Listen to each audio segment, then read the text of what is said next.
আমার তিনটা হলো ওপেনে মাদক বিক্রি হয় শোয়ার উরুসে, এটা যদি বন্ধ করে দেন সবচেয়ে ভালো হয়। না, উরুস বন্ধ করা যাবে না।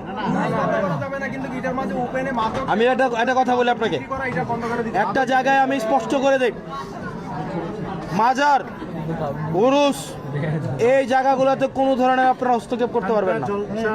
খানকা জলসা এগুলোতে হস্তক্ষেপ করতে পারবেন না। যার যার বিশ্বাস তার কাছে, যার যার বিশ্বাস। আপনার কোনো অধিকার নাই কোনো মাজারে আক্রমণ করার, কোনো অধিকার নাই।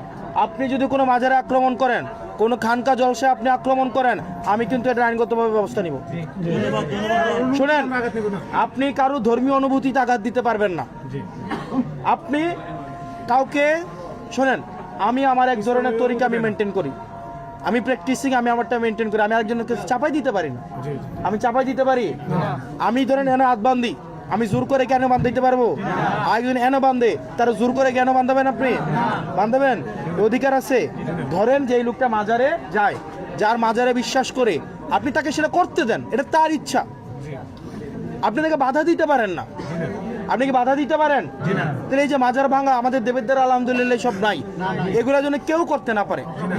আমাদের শুনেন, এটা একটা বাগান, বাগানে বিভিন্ন ধরনের ফুল থাকবে, সবাই একরকম হবে না। সবাই কি একরকম হবে? এইগুলোর জন্য কেউ না করে। কোনো মন্দির মসজিদে, কোনো মন্দিরের দিকে আমাদের সাম্প্রদায়িক সম্প্রীতি যেন বজায় থাকে।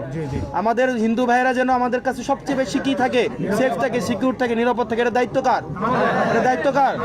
আমাদের। মাজার মাজারের মতো চলবে, মসজিদ মসজিদের মতো চলবে, সবগুলা যেটা যার মতো এটা করে চলবে। ঠিক আছে?